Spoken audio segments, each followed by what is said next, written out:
Welcome to the EKO Lens, the podcast where we view assistive technology through the eyes of lived experience. I'm your host, Kenisha, and every episode we explore how dignity, design, and innovation really intersect to empower blind and low vision communities. We're not just reviewing tech, we're reframing it. And this is a space for truth-telling, for honoring voices that often go unheard, and for challenging the industry to do better. So whether you're a developer, a user, or someone who simply believes in equity, you're in the right place. This is the EKO Lens. Let's take a closer look. So welcome back, everyone. This week we have Scott Joffre, and I found Scott in one of our groups online. We crossed some paths, and they showed some interest on being on the podcast. And Scott is a influencer, the Blind Striker, and I was able to look up his pages and his YouTube, and there's some really neat stuff on there. So thanks for connecting, Scott. We're excited to have you on today. Of course, it's just so happy to be here. Yeah. So nice to be So here. Scott really brought into the space the need for screen descriptions. And I really want to first and foremost, before we go into that, thank you for elevating that, because that's something that I want to incorporate further. I am new to the blind low vision community myself, so I'm learning new things every day about new ways of accessibility. So Of course. today, Yeah, I mean, we have Scott, and I was gonna say it would be very helpful. Yeah. And Scott is on his red couch with his teal wall behind him, and Scott is wearing a blue T-shirt that says "Life is delightful" and has green a T-shirt, but camel yeah. green. Sorry. It looks sort of blue or green on my end, but I think it's gray actually. I think the pickle's green, but it's all right. It's all right. And has a camel hat on with that. I see that part, but yeah. Just whatever you see.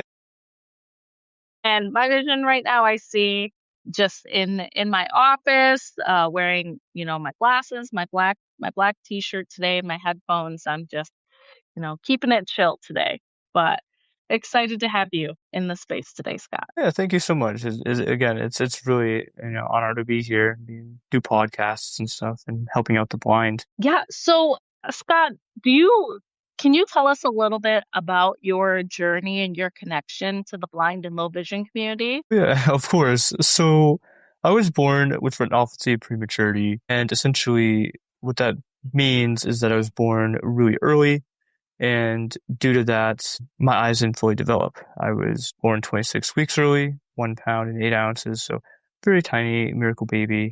Throughout the years, I've always had bad vision, but essentially it got so bad to the point where I had a hard time identifying things. Essentially, my mom, who does commercial cleaning, she reached out to, an eye doctor that she cleans for, is now, a good friend of mine, Dr. Dorothy Hitchmoth, and she's a private eye doctor in my state, and she looked at my eyes, she examined them, and was like, okay, here's what's up. You have cataracts, you're going to lose your sight completely. And I didn't really know how to, cope that, because, I'm so used to doing things, more independent than I can now, right? Not saying that I can't be independent, but it's a lot more. Yeah, you lose some of that independence, right? And I guess I didn't really know what to expect in the future. Just scared, not being able to do the things I used to do, like going for walks and playing video games. But essentially that opened the door for me to do accessibility testing for companies. She offered me to help her out from time to time in her office, testing technology and helping other people learn that technology, essentially, right? And my mom was like, he would love to do it, because I had no clue what it was at the time. At the time, I had no clue. And, ever since then, I've been emailing companies and doing podcasts like this. So, and the whole awareness is to spread to help people and spread awareness towards blindness, and that you can really do anything, if you put your mind to it. So how long was it from when you met with the doctor until you lost your sight? Do you know? It was a year. About a year.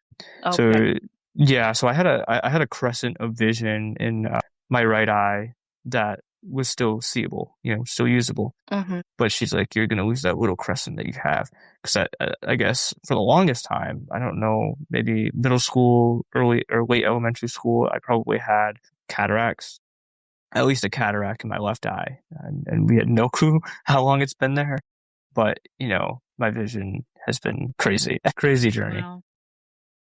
So, Yeah. what was some of your experience when you first lost your vision and you were learning about new accessibility technologies? So, like, what did that look like for you? What were some of the first things that you needed or chose to learn about? I think the first, yeah, I guess just basic things like how to navigate through my phone with voice over screen reader. Another thing is O&M training. Those are the two big key ones I think I had to learn because again, I was just getting out of high school. I wasn't really doing much. And now, I recently graduated the Carroll Center for the Blind. So now, I got to expand that broad more with like JAWS screen reader. I'm not perfect with it, but I have some knowledge with navigating through my computer, and I think that's some stuff I still need to learn. Yeah, so you did mention that you went to the Carroll School for the Blind. Can you tell us a little bit about what that was? Yeah, well, I first went there, it was a whole new experience for me. Hmm. Now, being away from home for 2 weeks was like probably the longest time because, I usually just chill here, do my own thing. I don't really, go out and do things. I mean, I do, but you know what I mean, like do daily day trips, right? Hmm. But 2 weeks out there, it opened up the door for the longest time. you know, I was scared. I was nervous. I didn't really talk to a lot of people because I'm like, well, this is new. Like, what do I'm not the greatest person when it comes to, I guess, starting conversations. I mean, I Okay. can. I'm a really talkative person, but when it comes to after a couple days and they know me, it's like, what do you talk about? Hmm. But essentially, over time, I got to make new friends. Had a really funny roommate, of mine. We used to just talk about random things and there's an experience where I'm making my bed at like 10 o'clock at night and it's a stupid blind moment where I thought my bed was I was more on my bed than I really was and I fell off my bed but luckily No. I caught myself but it's funny. And honestly they've helped me out a lot mainly with O&M. And another cool thing I got to do with them was since I knew a lot about the mobile devices and just from personal experience and learning it's the fact that I got to teach other clients. So the teachers would Yeah. be like asking me for help. And it was like, okay, so even to this day, I actually emailed them about an app called Lumen, which, it's like a digital email. You can navigate it through your voice. And they're like, oh, this is sick. This is pretty cool. So huge shout out to you, Lumen. Yeah, that sounds amazing. Yeah, yeah, So it is. so It now is. you're taking your knowledge that you're learning and growing, and you're also using it to help other people. So would you say that you're doing more like accessibility training for others now? If you would say, yeah. I mean, Hmm. my YouTube channel, I do tech reviews and I just share my personal experiences when it comes to being blind. I think that's part of it. Like, because sometimes I'll share, or a lot of the times I'll do tech reviews and with like the meta glasses or Hmm. ChatGPT, stuff like that. But then I also share like personal like pictures, like I'll make funny posts on social media. I think there was one whereas I was hanging out with my family the other day, see my grandfathers and cousins, stuff like that. And, I told my mom, I'm like, it'd be funny if we hung out on my cousin's dirt bike, right? So we put me on the dirt bike and I had my cane, I was holding it, and they took a picture of it. But it's just a funny humor, you know what I mean? Yeah. For blindness, I just try to make people laugh. I mean, of course, I'm not gonna go around and ride a dirt bike, when I can't see. I mean, hey, maybe I can I use it mean, be my you could eyes, but try. but I can call it be my eyes and be like, hey. They could look through my meta glasses, and that would be a really cool experience. But I mean, I wouldn't do that. That's really not smart. Yeah, that's not safe. No, no, no. So I'm not doing that, guys. I promise I'm not. It's just a joke. Tell us a 'Cause- little bit more about your YouTube. yeah, so I started it I started social media actually back in 2023. I think I just started posting little short clips of an app I was testing called Ally. by Mm-hmm. Envision. And, I was just posting little clips, sharing updates and stuff about it because it was a really cool app. And, it's still pretty cool. I mean, I don't use it as much as I did because it's been pretty slow lately, but essentially, I really enjoyed that help. And, it's a really cool connection. I got to meet Sam from The Blind Life through a Future Insight Walk for Sight event. And essentially, me and him talked about YouTube, and I asked him for advice and was like, hey, this sounds interesting. Like, how do I get involved with it? And then from there, he told me, just be yourself and, you know, do what you love to do, really, is essentially. And then from there, I just started making videos and I'm learning along the way. I mean, before, if you guys look at my previous videos, there's simple, descriptions that I write out, one or two sentences. But essentially now I use ChatGPT to help me with that. I'll give Yeah. a description of my video and I'll be like, hey, give me, and it will write out a response based off of that. And I'll just go in there, delete some stuff that I know shouldn't be in there, and then, delete some hashtags. I'll re-edit things, and then yeah, I have the descriptions. I also include a accessibility like disclosure thing that I'm blind, so if you guys get a little flaky about my videos and stuff, just know I am blind and I'm doing this all by myself, Yeah. recording, editing, and writing out descriptions, all that fun jazz. Have you tried using PickyBot? I think we talked about that a little bit, but PickyBot will describe your video for you. I've heard of it. The thing that I don't know how long ago I used it, but I don't know if there's anything updated with that. But I know when I tried it, it wouldn't give me the audio for the Yeah. video. It would Okay. just give me the description. So I was like, that's not, Okay. Yeah, there's some new yeah, updated stuff going on. yeah, We sometimes work pretty closely with the yeah. with So I'll have with to the definitely person. check that Yeah, out. Martine. Yeah, Yeah. yeah. So is there like a tool or technology that you wish existed? I wish there was an easy. Well, there's a couple things, but I think the easiest thing is probably being able to stitch videos together and being Mm-hmm. able to identify like pauses, and stutters, because that's Mm-hmm. essentially what's hard for me because I have to go in my camera roll or my photos and I have to say you take a 20-minute video, you have to go in Mm-hmm. there, swipe, and it goes by seconds or milliseconds, depending on Yeah. how long the video is. And you have to edit it precisely, save that clip, and then keep doing that until you get all the little clips you want. And then you have to stitch it all together. Now, I So think, what's really sorry. cool is Riverside, what we're using right now. You Yeah, should look yeah, into it. There is a free version, but it does it for you. yeah. And I Mm-hmm. think, too, was cool. Yeah. I don't know if you watched the Apple keynote yesterday, in fact. No. Mm-mm. It was really nice. So they talked about Siri and huge AI advances, stuff that was supposed to come out 2 years ago. Mm-hmm. And essentially, you can have it do tasks for you without actually having to open the apps. So if you activated Siri and said, "Hey, take this video I have and edit it for me" or something, it might be able to do it. I mean, I'll have to try it with my iPad once I get access to like the public beta. Maybe it might work. We'll see. Yeah. You know. Let me know how that works because Yeah, I don't yeah. use my Apple functionalities as much as Oh I should yeah, be. of course. And it's something that gets annoying about that is the fact that it's very limited to the Mm-hmm. newer devices, and I think that's a downgrade for accessibility, really. And I know we talked about some sample questions and stuff before we started recording, Mm-hmm. but essentially that's something I want is for things to be more accessible in general. Yeah. So for no matter what you're doing, I think that would be great to see across companies and stuff. So tell me about your cane a little bit because it's really cool and I need folks to hear about your cool cane. Yeah, so what I'm holding is actually a new cane that we announced the other day at the NFB State Convention. I think it's a couple weeks ago. Okay. But let me try to get this undone here. Yes, It's essentially a folding light sword. it is. It looks like a folding light. It's a folding lightsaber, So people.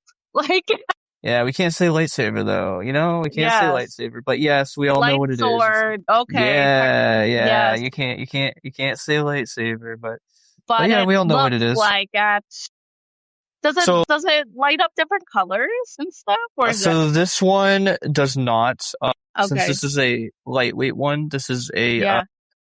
this is a 11 ounce. This might be a little heavier because I have a Uh-huh. metal handle on it, but essentially it's an 11-ounce cane. It has a rolling marshmallow. Now this is a little different because I took this one off of my no jab cane and I put it in this one. Mm-hmm. But essentially you can put hook style tips in this, which is nice. Okay. Okay. Yeah. And then if I like the rolling marshmallow tip myself. That's like the only one I use. yeah, and something that's cool about this too, Mm-hmm. I'm adjusting it. I can make the handle bigger or smaller. So essentially I can make the blade bigger or smaller, sorry.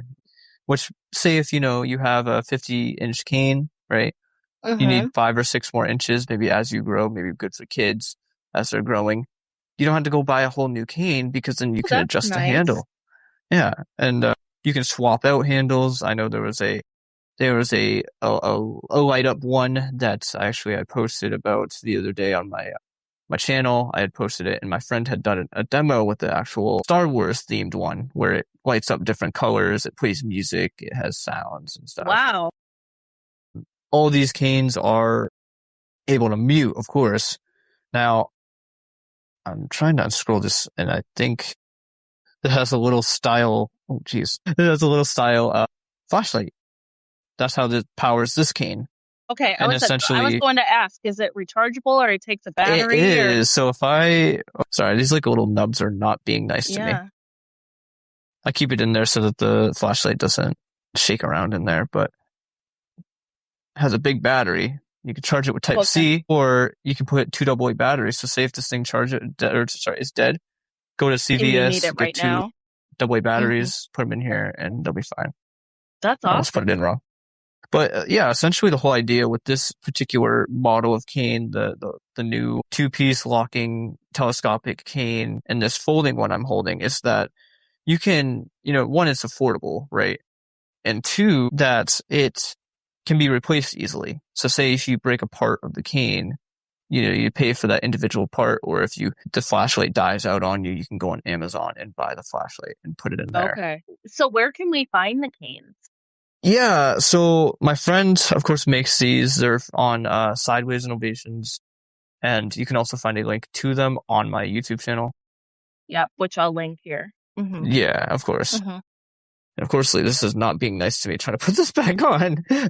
No, that's really interesting. Thanks for showing us that because when you had told me about it, I was like, oh, Of that's really course. cool. I think I might need one of those because I think it's Yeah. super awesome. Oh, there we go. Okay, that's why it wasn't, because this wasn't twisting hard enough, I guess. Yeah, no worries.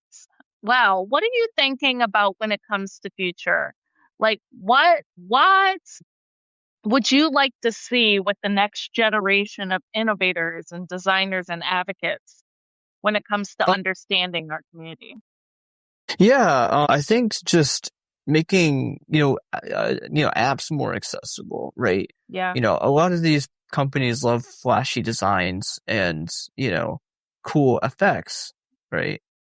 But the thing is, when they add all these features, all these AI features, all these, things, the thing that sucks about it is that it breaks old features. So having, you know, people understand, okay, like accessibility needs to come first, still fix these and maintain these old features, but also have the ability to add, new ones and make sure they're actually working. Because I noticed Yeah. there's some companies, especially Facebook, they add a couple new features and it breaks features that, you know, we loved or we were able to use easily, or they add things. I remember there was one where it was like, you hover your voiceover over a post and it doesn't read the entire post. It reads part of it and then you have to tap on it and open it to be able to view it. And it was so annoying. Or the back button issue was not working with Facebook. So it's just small things like that. You know what I mean? You know what's really interesting is so I work in tech a little bit and I am on the end that helps build. So Yeah. I've learned, not just my area, but others, but we don't bring in the right people to be able to test it out, right? Like I should be, Oh yeah, of well, course. not me, right? But like Facebook Hmm. or whoever is building, if we're going to make sure that these things are accessible for blind and low vision folks, we need to be bringing blind and low vision people in to test it before we're deploying it. Well, So, of course. I mean, that's what I mhm, think too. Like, I think mhm, a lot of these companies are like, "Oh no, it's accessible," when we complain about it, and they're like, "Oh yeah, we tested it." Like, how do we know? Like, maybe you just turned on the screen reader for 5 minutes and played around with it. Oh, it works, mhm, and just left it be. Like, mhm. the biggest thing about accessibility is in with gaming too. There's one company that I know of that's out there that just barely added accessibility features due to the fact that the EU kind of forced them to, and Oh that's my goodness. Nintendo. Nintendo, Wow. Yeah. yeah, Yeah. Oh, and really? even yeah, and then yeah, Nintendo, yeah. The Switch 2, they added a screen reader support, but for a lot of the internal like technology when like navigating through the eShop or navigating through some of the chat menus, it doesn't read it, you Oh, know. that's Yeah. really Or interesting. not well at My all. kids have a Switch, but I don't play it. I know I want to play Nintendo. I mean, I grew up on Nintendo, but Yeah. it can't really do anything because of the lack of accessibility. So it would be cool to help Those are them things out that eventually. Yeah, yeah, that folks don't think about, right? That we want to do exactly. the same things, right? Scott, well, Yeah, exactly. your story is super, super interesting, and thanks for sharing space with us today. We're going to make sure that we link all of your stuff for the Blind Striker to the show notes so everyone will be able to come and visit. And I'm sure that we're going to have you on again because I want to do some accessibility conversations with you on certain things. So we'll definitely Well, be yeah, having you yeah. back. Thank you so much for having me. It's an honor to be on here. Yeah. So thank you everyone for joining us on the EKO Lens, where we view assistive tech through the eyes of lived experience. If today's conversation sparks something in you, share it, rate it, and keep the dialogue going. To learn more about the beautiful project or to support our work, you can visit echovisionfoundation.org. Until next time, stay curious, stay connected, and keep seeing with love. Bye, everyone.